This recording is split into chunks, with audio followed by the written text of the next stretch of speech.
kita potongan kuku pakai kemis, potongan kuku teh pakai kemis, Jumat eta potongan kuku.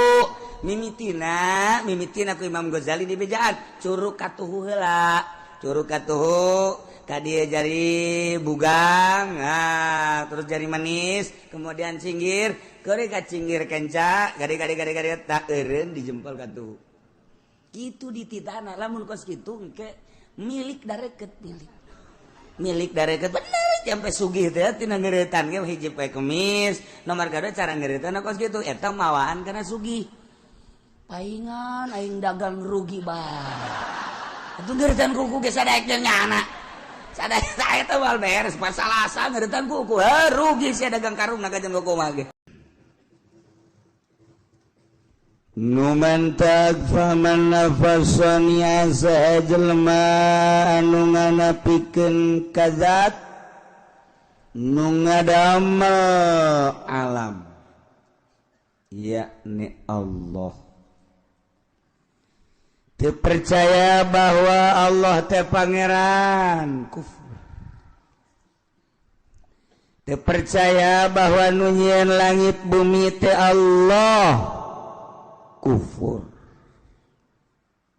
Teu percayaeun nu nyieun urang ieu adalah Allah, kufur. Tak sing hade. Geus tambah dibahas kamari. Awir rusula atawa tu percaya ka para rasul-rasul Allah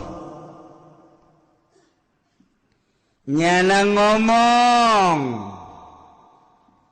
Zaid misalna cak Zaid lam yursilhumullah ja Allah mah teu pernah ngutus rasul-rasul tah eta kufur kos kitu.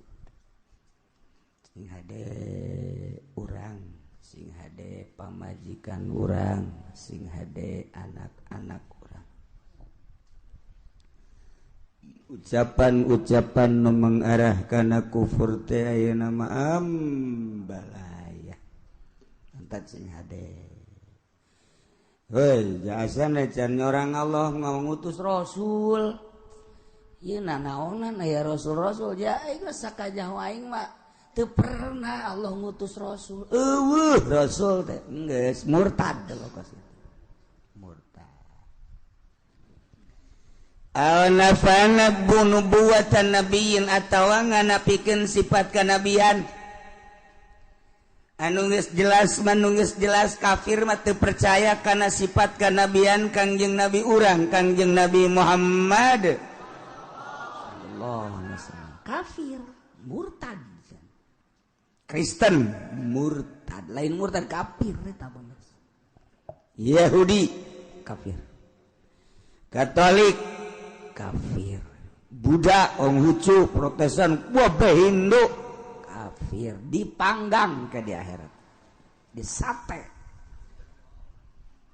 Nauzubillah min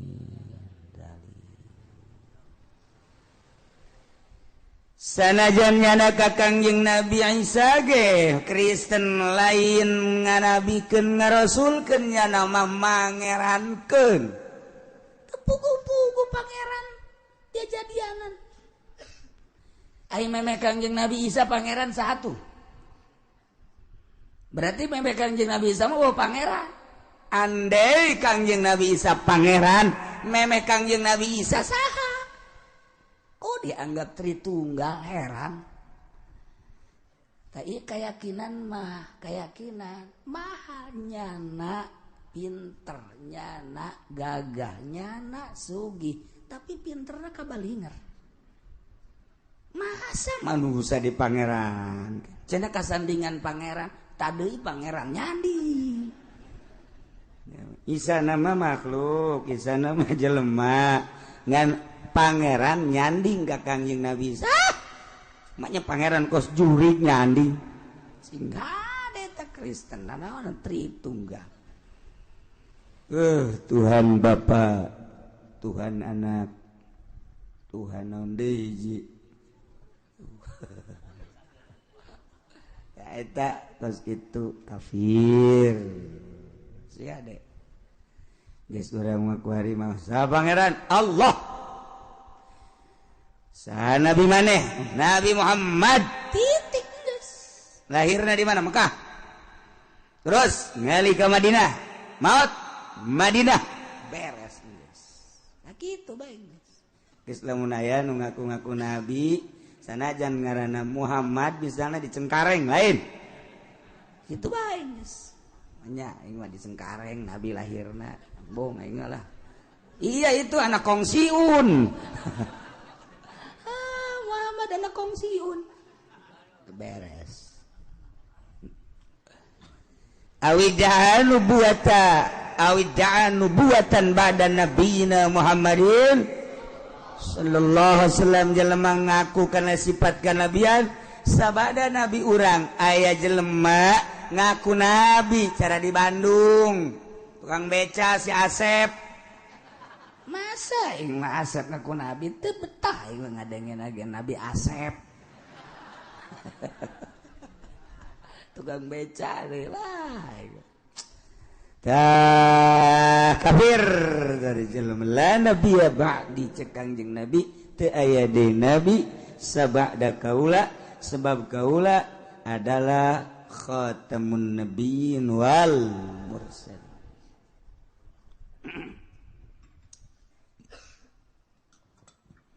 al saddaqa mudda'iha atawa ngabenerkeun kanu ngaku nabi jelema ngaku nabi kurang dibenerkeun lu ngabenerkeun kana sifat nabi sabada kangjeng nabi urang geus sama murtad kafir eta ku aneh deui aya jelema ngaku nabi aya bae di nu percaya heran musodek ngaku nabi aya nu percaya Asep Bandung ngaku nabi aya nu percaya kamari di Cikupa Cikupa ngaku nabi Kararagok aing mah mending ngaku pangeran teh budak ngaku nabi di Cikupa duh masya Allah aya nu laporan ka kula Kiai bagaimana cenah tindakan kita sekarang apa ini di Cikupa ada yang ngaku nabi biarin di Cikupa ada yang ngaku nabi masa biarin aja udah pengen tahu udah dia pengen tahu ntar kalau ada orangnya suruh kesini mau diapain mau ajak saya makan ya sekali-sekali saya makan dengan nabi dah serinana jadi babari orang atuh nu ngaku nabi mah orang ome bae orang ome coba datang ke mana mukjizat nanya ayo coba jadi ome ulah waka di galak-galak ulah nyaho bae kita ka dieu jauh algola atawa ngomong kieu nya caki Zaid teh euy nabi urang mah horeng kulitna hideung murtad sia terus sembarangan sia emang orang berbas An-Nabi sallallahu alaihi wasallam aswadu murtad atawa an-nabiy sallallahu alaihi wasallam amradu atawa an-nabiy sallam gairu quraisyin hai nabi urang mah jalain urang Quraisy murtad berarti ngayakin ke nabi salian aya deui nabi salian kangge nabi urang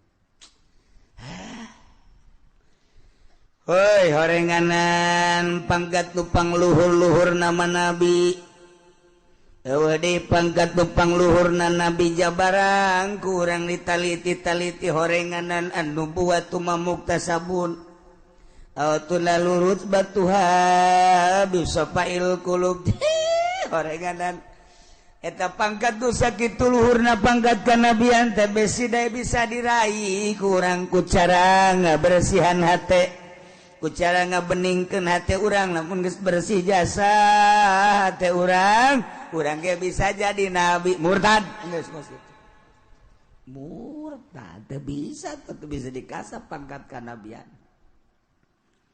pangkat wali ge hayang ngasap pangkat wali teu jadi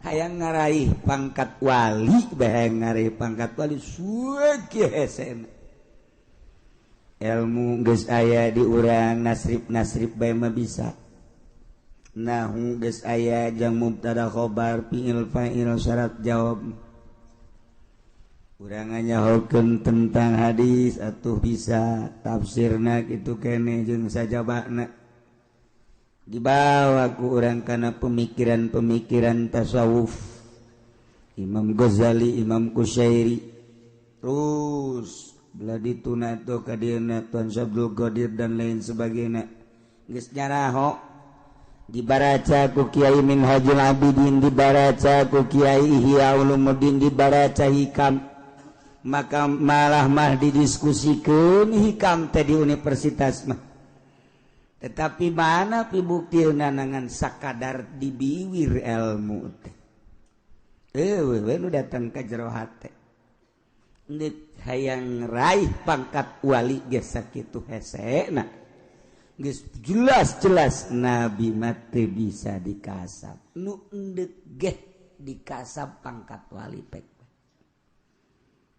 ulah aya di jero hate masih wallah salian ti Allah hiji Allah taala mun geus di jero hate Allah doang wali ngaranna ulah aya pansa ulah aya kijang ulah aya serwiti di jero hate ulah aya jahe-jahe di jero hate urang mah pas sedak-sedak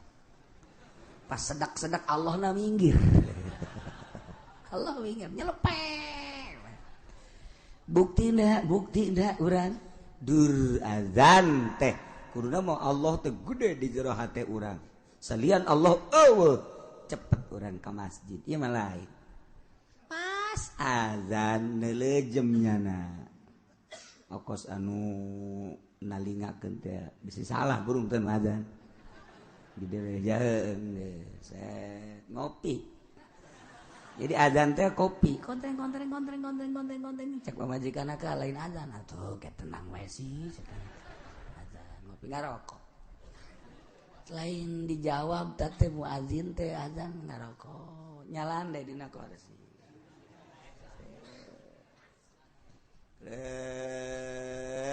nundutan liwat saja encan ka masjid kene bae atau ka mushola endahan neulean motor kudu digosokan heula motor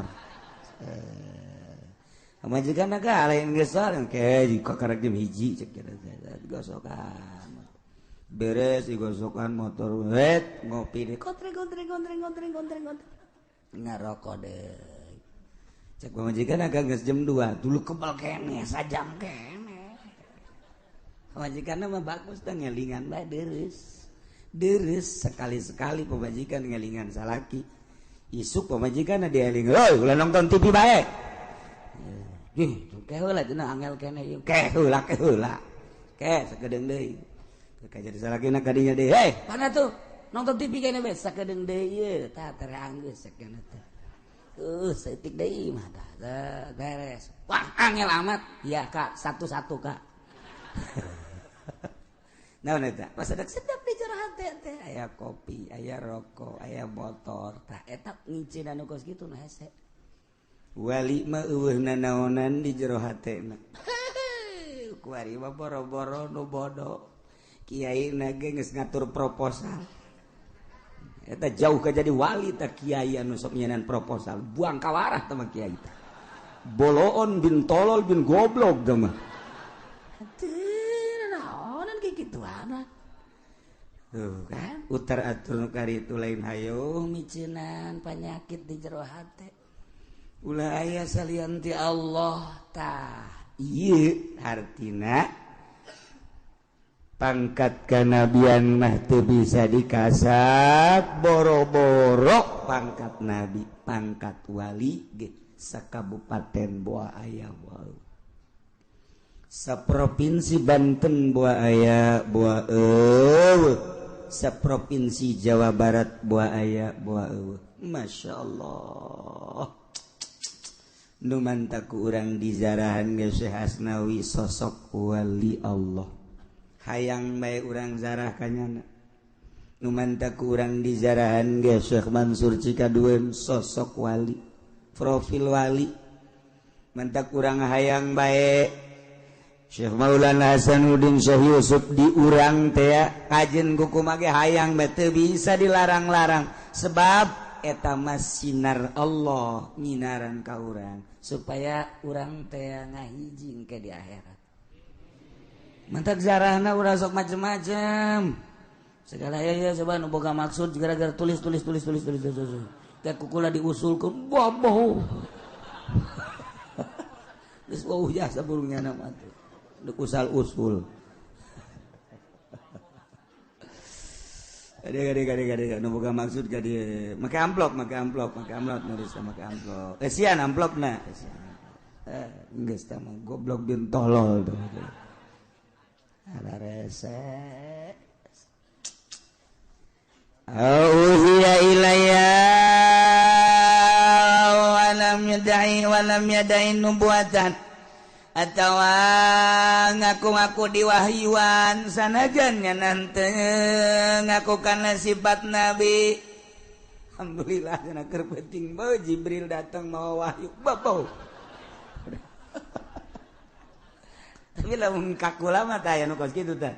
Kiai alhamdulillah keur penting masyaallah Jibril mawa wahyu. Gede wahyuna. Segede sakumaha si wahyuna? Urang mana tah wahyu?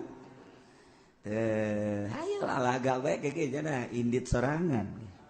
Ulah-ulah ngaku wahyu ngaku karomah bae ke kula masuk resep. Jelema ngaku karomah. Saya kau inget tanggap ya coba. Kos kumaha ye karomah. Ayo coba. Keke nya ngaleos sorangan. Ulah sok sambaraga segala ngaku diwahyuan segala naon tuh Masya Allah cenah teterak dikadek batu ge teterak dikadek cenah bisa hiber manuk ge bisa hiber cenah ieu mah bisa dicai ge leumpang lauk ambalaya dicai ih cenah ieu mah bisa nyilples teu kadeuh kuntilanak ge nyilples ulah sahe lain kitu atuh dibere wahyu batu dibere wahyu mah dibere kebenaran berupa syariat eusina di jero bakal mengarah ke hakikat geus moal aya bae geus pokona mah sabada Kangjeng Nabi urang Kangjeng Nabi Muhammad sallallahu alaihi wasallam moal aya au kadzdzaba rasulan tawa ngabohongkeun ka rasul terpercaya bahwa Kangjeng Nabi Adam Nabi terpercaya bahwa Kangjeng Nabi Nuh Rasul Nabi terpercaya bahwa Kangjeng Nabi Idris Nabi terpercaya bahwa Kangjeng Nabi Isa teh seorang Nabi seorang Rasul terpercaya Kangjeng Nabi urang teh Nabi geus tama murtad geus antak Nasoro Nasrani Yahudi murtad lain murtad kafir awasabahu atau nyarekanan ka Nabi model kamari Denmark model orang Belanda nyarekanan ka Kangjeng Nabi eta kafir istaqafa bihi atawa ngenteng-ngenteng Nabi nganggap hina ka Kangjeng Nabi atawa kangaran Kangjeng Nabi ngaran Kangjeng Nabi teh Muhammad ngaran Kangjeng Nabi teh Ahmad ngaran Kangjeng Nabi teh Yasin ngaran Kangjeng Nabi teh Toha ngaran Kangjeng dina Quran nambalaya ngaran Kangjeng Nabi nah kuari dihinakeun ngaran Kangjeng Nabi mendak mun aya ngaran Muhammad kemudian ku urang dikieu-kieu terus urang dibalangkeun ka sampah ta ka comberan maksud ngahinakeun itu murtad tinggal eta masyaallah awistakhaffa bismillah atawa nganggap enteng nganggap hina ngahina-hina ka ngaran Allah geus bogoh tah ngaran Allah dihina ku urang Asmaul Husna Wallahul ladzi la ilaha illa huwar rahmanur rahimul malikul quddus salamul mu'minul muhaiminul azizul mutaqaddir sabarul mutakabbir ta eta ngaran Allah Asmaul Husna talar ku urang Asmaul Husna abengke di jero kuburan pinu ngaran di jero kuburan cacaang Asmaul Husna ulah ditulis ditabengkeun bae dibaca tilog ditarar henteu ngan deres daripada nabengkeun artis mah di imah urang atuh asmaul husna nganu bagus dari taala sebab ieu kabeh nu aya di alam dunia moal kaluar ti asmaul husna mentak walillahil asmaul husna fad'u hatok sebut doa itu non celuk ku urang asmaul husna ieu kabeh moal kaluar ti asmaul husna babeh mun ku urang ditataan hiji-hiji da eueuh nu kaluar ti asmaul husna geus lamun eueuh nu kaluar ti asmaul husna atuh Allah kabeh mengarah tuh ke jero mentak wali Allah teh neule gunung nu kadeuleu Allah neule langit nu kadeuleu Allah neule tangkal nu kadeuleu Allah neule laut nu kadeuleu Allah neule segala rupa nu kadeuleu Allah sebab naon sebab ieu kabeh teh moal kaluar ti asmaul husna lamun geus ngaji kos kitu bakal resep kena poho dahar poho nginum sakali daharna gembul sakali nginumna loba ngan ulah wakaki kituanan hayuh bae heula ngaji syariat ke lamun geus mantep karak mengarah ka dinya engkena bakal poho ka pamajikan poho ka anak poho ka perusahaan poho ka segala rupa sebab ieu kabeh asmaul husna mantak aya bahasana beat sumpah setia dek ninggalkeun dunia urang cicing di dunia tapi ninggalkeun dunia nembus dek ka Allah make jalan pintas hayang usul ilallah kataan hiji-hiji tek lamun urang naik bisa cerdas jahe horeng Allah kabeh tuh nuandak bahasana ge ma fi jubati ilallah nanaon di jero jubah kulama iwalti Allah ke kadituna keur deuleunan deuleu Allah ke mun keur nyekel nyekel Allah deurus teh kitu mun keur ngampak ngampak Allah berabe kan tentu urang make bahaya ngaji ka dinya sebab Allah kan geus can usima ulah waka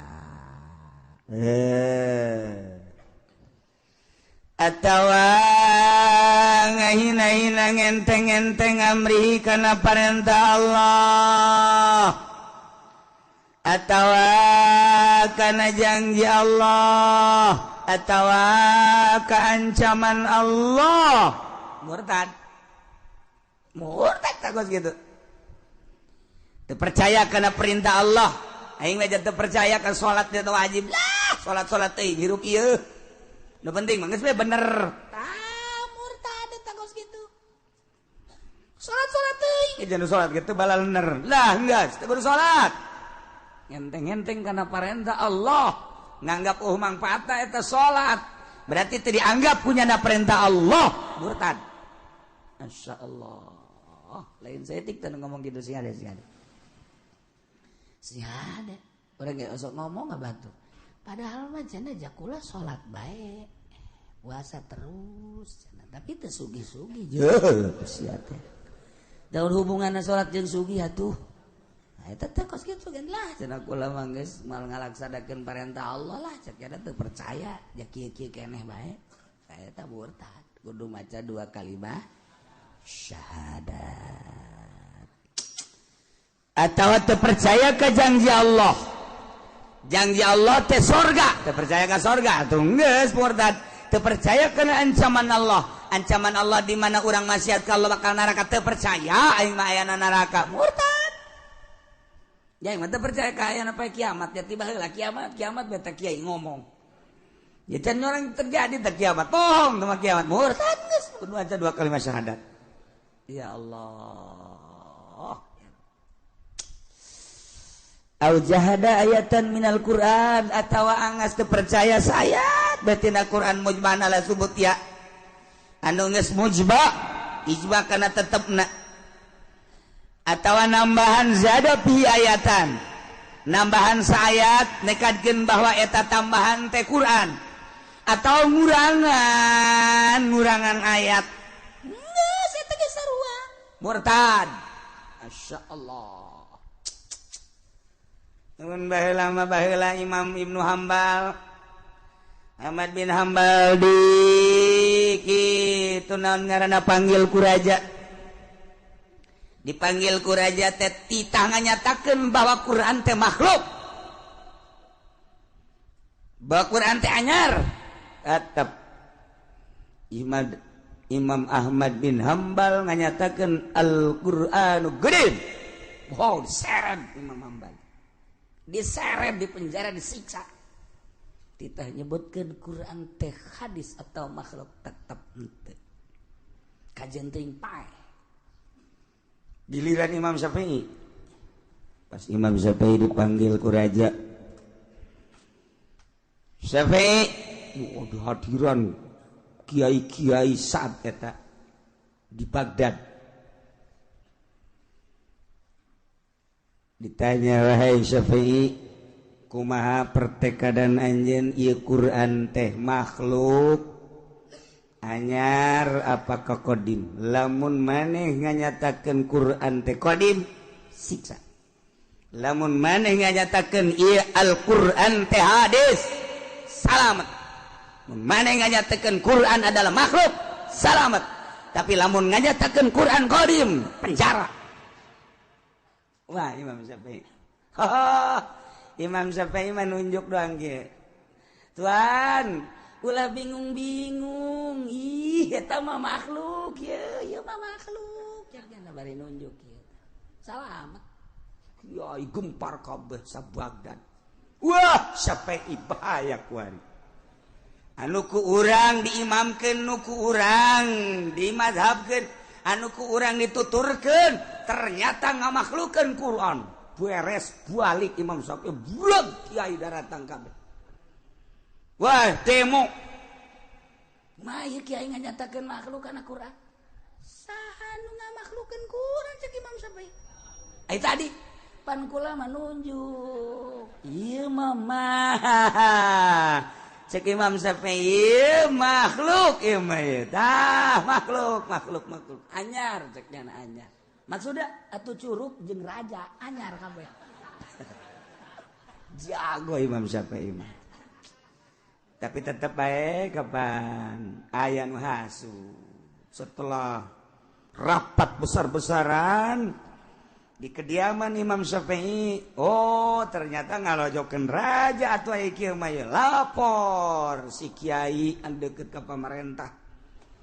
Tiba lagi kitu bae. Boro-boro di zaman kuari zaman Imam Syafi'i ge kos kitu. Atuh korok komo kuari biasa tah mah. Atuh biasa kiai anu hayang. Weh kieu mana aya? Belah mana teh geus mulai bejakeun. Nah iya belah pokokna. Tah panggil Imam Syafi'i. Hadiran deui ribuan kiai, masyarakat tokoh. Ih, tenang bae Imam Syafi'i. Coba jelaskan cak raja. Lain Quran baik. Nu ngaran Zabur, Injil, Taurat, Quran. Eta hadis makhluk. Hadis apakah qadim? Syafi'i. Cek Imam Syafi'i eta mah kieu tuan raja. Ya, cekna nunjuk deui bae. Quran. Tuh, dikieu-kieu punya. Wah, apa ya? Taurat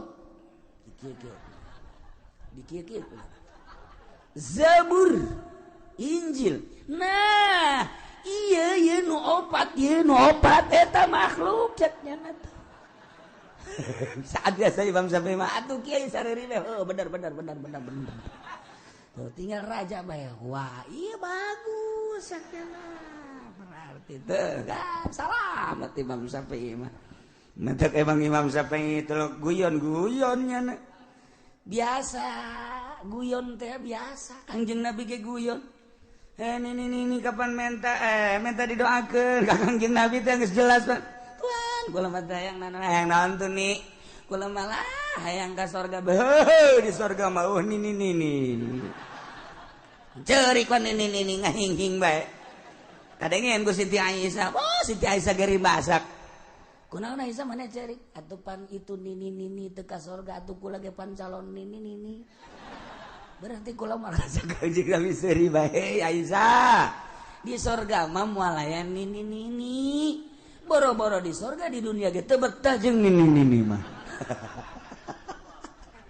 jadi maksudnya atuh ka surga nini ge ngan ge diganti jadi parawan deui oh kitu tuh atuh aki-aki ge eueuh di surga mah eta kan ngaranna lalagaan tuh kan emang geng jadi lalagaan ulah sok haju wow maning geus urang teu bisa usik hirup teh teu bisa usik pohara jasa jadi teu bisa naon kitu ngaranna teu bisa naon cerah teu aya pencerahan otak teh kira kararieu hudang teh hudangnya pergel tunduk biasa kurang teu ngadengikeun eta guyonan setika-tika sehingga mun ditanya tadi ngaji naon wallahu alam aing mah asa di mana mah tang ngaji cak nyana teh asa di alam mana meureun emang gua kerek aing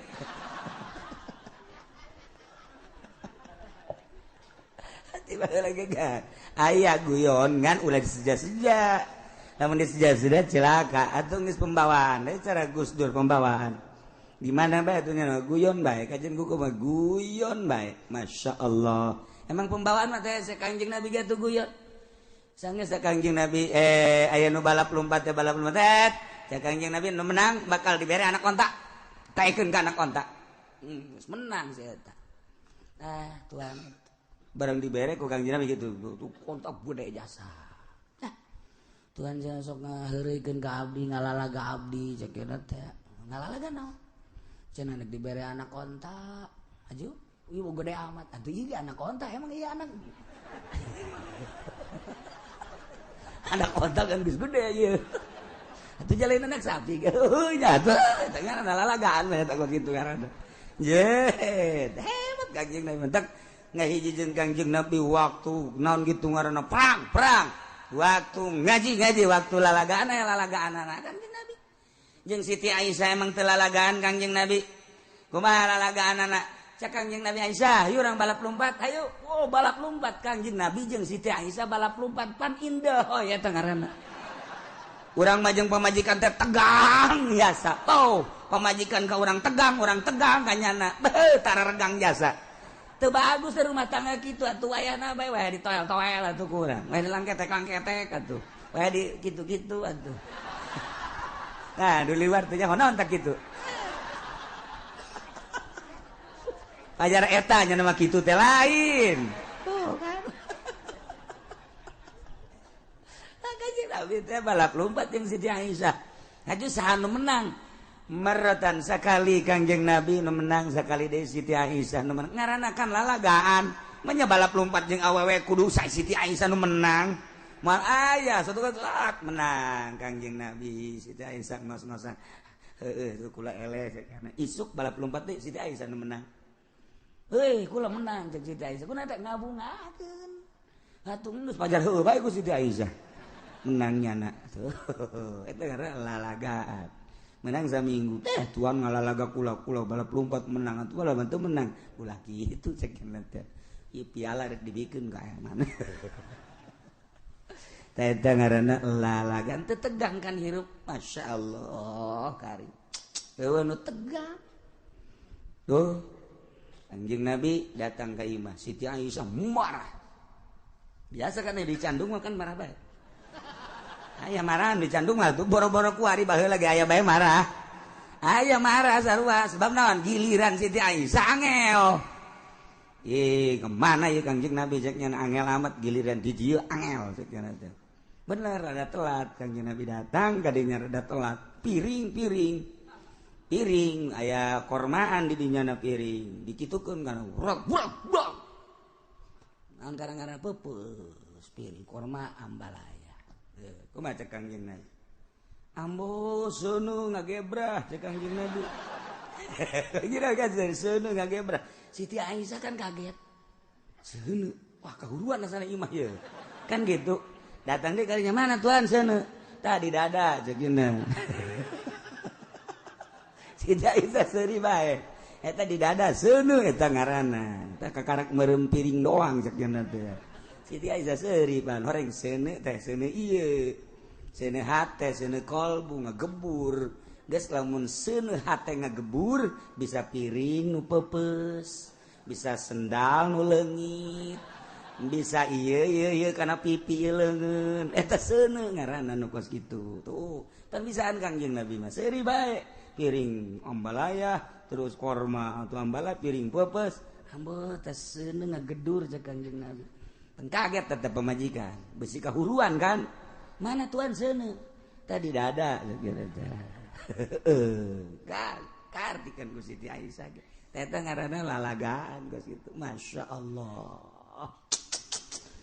pembawaan masing-masing nu kos kitu mangan mun dijieun-jieun haram mun dijieun-jieun haram cara Kang cara Imam Syafi'i cek Imam Syafi'i Zabur di kieu-kieu ku nya kabeh jelema naleukeun Taurat Injil Quran nah ieu nu opat makhluk cek nya bari kieu nya ieu nu opat makhluk atuh cak raja makhluk deui bener geus salamat maneh geus tinggal kiai be bener sampai bener ieu nu opat mah makhluk cek cenah make otak masyaallah geus kiai ge daratang deui maksud tuan Imam Syafi'i naon ieu nu opat atuh curug opat makhluk ieu mah tah opat itu mah kodim cek kos kitu jeung jelema pinter mah tuh hese mantak hati-hati jeung ahli Allah jeung ahli hakikat jeung ahli thariqah kadang lain kulit lain eusi Gus Dur lalampahan ke gereja ji atuh wali Allah loba nu lampahan ka gereja ai can bisa ulah heulanan jang nyana bae heulanan loba kene nu lampahan ka gereja kede anteupkeun heulanan ke urang bakal kapanggih geura motifna kumaha ka gereja engke mentak ulah ngabesan ngajina ieu pelebah ridah mah ieu nah lantaran ieu kapisah ku ngabesan rugi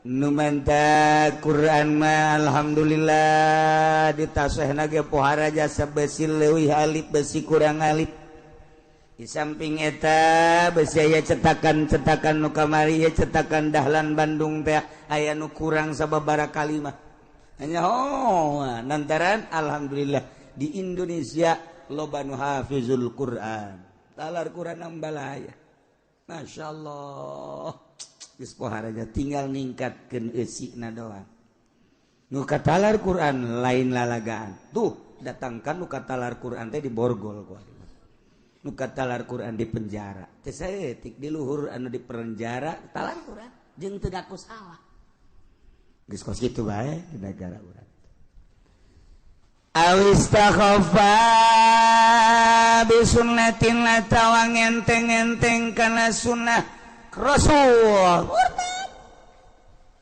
nyenteng-enteng kana sunah Rasul teh murtad kama lau gila lahu andai kata aya nu ngomong kieu ye dengekeun nya kana Nabi sallallahu alaihi wasallam idza akala laika asabi'ahu thalathah kayan Kanjeng Nabi di mana barang dahar nya nama make tilu doang tuh tilu sanggeus tilu iya tas daharna dilamotan gitulah keayaan barang dahar Kanjeng Nabi tilu nya nomor nu digunakeun teh nah kemudian mantas digunakeun dilamotan nah iyalah sunah Rasul cek urang teh sebab Kanjeng Rasul gitu hebrak ngomongnya laisa bi adabin laisa adabi adab kos kitu mah lain adab cek nya emang kunaon atuh hiji ngadaharna korma lain sangu lamun anu dahar sangu moal ku tilu geus mah lain adab sama situasi bae eta mah kos kitu mah murtad eta kos kitu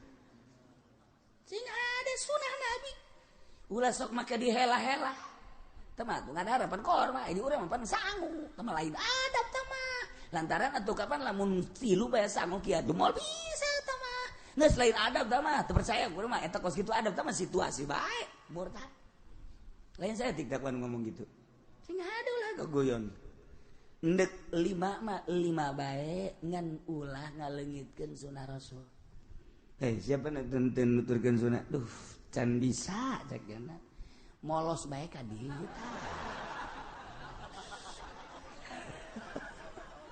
teu murtad teh kos itu menyadar ngaranna nyadar teu bisa nurutan Kangjeng Nabi can bisa hese jasa lah geus lah mudah-mudahan dihampura bae tuh mantap baheula mah daharna teh dahar sanguna anu liket jadi bisa dikitu-kitu sanguna teh tuh kan geuna urang lamun parena ulah tongsan tuh eta bahaya teh tongsan beuh budak kore mah teh nyawa ka tongsan asal geus dibere tongsan mah geus sangheuk daharna kita teu bisa diemple-emple tongsan mah muruh pul bae biar nah lamun geus pare bulu mantep jasa bagolo mun ku ari mangeunahkeun geus tah nikmat tilu bisa sanggo ge diemple-emple tilu tuh nu mantap ku ari aya ti pamarentah teh naon ngaranna bulog eta pemerintah zalim sebab teu bisa make tilu kan ya ieu pamarentah jahanamnya nah urang aing dek tilu ge ku sabab bulog teu bisa wah raja blonnya raja ya geus cukup cak raja panggil kunaon sia ngeblon-blon aing dahar teu bisa nuturkeun Kanjeng Rasul gara-gara sia mere bulog aing coba ge hese jasa tuh hese aing rakyat dibere bulog aing sia geunah bae endeuh ge aing geunah sia teu geunah bah ieu mah beuki di penjara bae budak ya Allah ya Rabbi awas ya dek ulang enteng-enteng karena sunah Kangjeng nu mantap kula pernah didebat satu ketika kula muludan moal dicaritakeun di tempat di daerah urang keneh daerah urang muludan kula nyaritakeun nyiwak terus tidak muludan teh nyaritakeun sunah nyiwak terus poe Jumat teh make jubah putih sakumaha dina riad be gitu eta tah pernah muludan dok aya seorang kiai anu sok di istana zaman Pak Harto kebal lalakon nyana nyaritakeun teu sunah cek nyana make siwak kieu cukup sekarang kita ganti oleh menpol cek nyana pakai odol menpol udah itu kan untuk membersihkan gigi pada dasarnya cek nyana teh lebih bersih menpol daripada siwak aingna aya keneh di dinya geura turun sia ku aing moal balik aing kajian kumaha ge ja ulah sambatkan nya dah moal mulai guys ngaji di mana sih aku aing aya ditungguan ku kula beneran ya mah aya meureun ku ari masyarakat nu pernah nyahok ka kula kos kitu teh daerah belah ditulah pokona mah terus nyaritakeun jubah enggak usah ini Indonesia enggak usah pakai jubah itu adalah Arab sekarang di Indonesia pakai batik lah pakai safari lah enggak usah Arab-Araban kita bukan orang Arab 2 poin ku aing gara turun sia kula geus panas jasa kula ieu. Keur ngora geus kebal tau keur ngora kali henteu. Turun nyana ku kula disambut langsung sasalaman langsung dipeluk ku kula. Sini, duduknya sini. Sini nyana geus lain deui. Geus lain deui sini. Pak Kiai ngaji di mana? Langsung ku kula ditanya, di forum harita. Nu titah dahar ge nanti dulu, titah dahar ya. Tanya kok kula ngaji di mana muruan terus dalilnya apa terus ada untuk dalil-dalil wah muringis-muringisnya lah sambarangan murtad sia kok kula dikitukeun nyana marah enak aja ngemurtadin saya lu murtad gitukeun nyana atuh kula ge make hizib kituna boh hampir ngejengkang nyana Mentah hampura, Rita kan mentah hampura, masya Allah, mentah hampura awas ya kuai, dia telus ya kuai. Saya mau pacar bener bet, untuk. Pernah terjadi tak kiai, terdaik-daik deh nyana asalnya kula bembung yang ngomong ngaji jeung kieu cicek. Bong ya kena asalnya na diondang ka dieu, aya ki ucin teu. Henteu kajeun, mun aya ki ucin bong cek kena ini. Tapi satu ketika nyana datanglah ke imah diajak ku kiai sejen minta hampura. Alhamdulillah aya ilmuan mah gampang bae. Jangan ge ngaragap salah sama ego na doang. Alhamdulillah. Nges, jadi nyana menyadari kuari bener ya siwak teh sunah Kang laula an asyqa ala ummati la amartuhum bisiwak inda kulli syai'. Satu ketika dia Kang inda kulli salat. Ya tuh kuring kumaha tah hadis. Masyaallah. Kukula dijelaskeun diirad ku nyana aingna aya keneh moal balik aing mah. Datang ka subuh sia tungguan ku aing sia. Ai keur ngora mah kitu kuari teu. Ayo.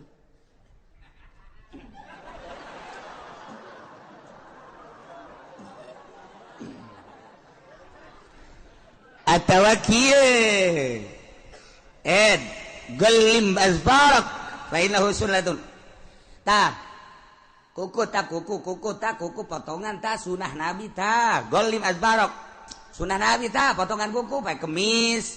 Motongan kuku teh pae kemis. Jumat eta motongan kuku mimitina ku Imam Ghazali di bejaan curug katuhu heula curug katuhu ka dieu jari bugang terus jari manis kemudian cinggir keuri ka cinggir kenca gade tak eureun di jempol katuhu kitu dititana lamun kos kitu engke milik dareket milik dareket bener sampai sugih teh tina ngeuretan ge hiji poe kemis nomor kadua cara ngeuretan kos kitu eta mawaan kana sugih paingan aing dagang rugi bae atuh ngeuretan kuku ge sadaek jeung nyana sadaek saya teh moal beres pas salasa ngeuretan kuku rugi sia dagang karungna ka jeung kuku mah ge moal untung pas salasa mau sampai ngeuretan kuku sial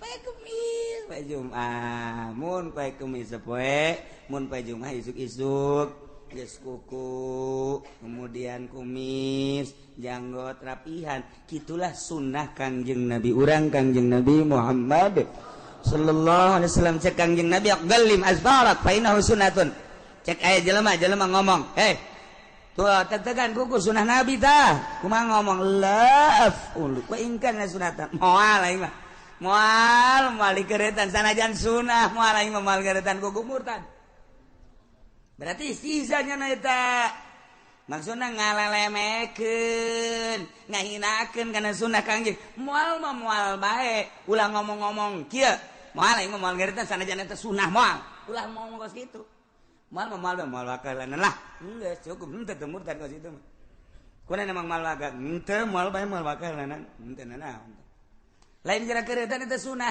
kajen tinggi lanan moal baheula henteu masalah ima engke ieu na paranti naon ngaranna capitanana kurang bagus sok nyeri moal waka atau moal waka bae heula serem kos naung lah ima kajen henteu teh mah kos kitu mah mun aya kiai sok paranjang teh kukuna teh kiai bae panjang kuku da barang ditanya kiai kok panjang kuku kieu cenah kiai batur mah nernak ayam kula mah nernak setan di dieu tadei kiai blon iya ngomong kos gitu teh sembarangan moal gula mah laaf ulu ingkana sunatan moal motongan gula mah sanajan emang eta sunah moal kajeun kuku bage masyaallah karim eta murtad iyalah ngabohongkeun ka rasul ngabohongkeun ka nabi nyarekanan nabi ngenteng Nabi ngahinakeun kangaran Nabi ngaran Allah perintah Nabi janji Allah janji Nabi ancaman Allah ancaman Nabi atawa teu percaya ka saayat betina Al-Qur'an anu geus mujma' ala tsubutiha atawa nambahan saayat atawa sahuruf atau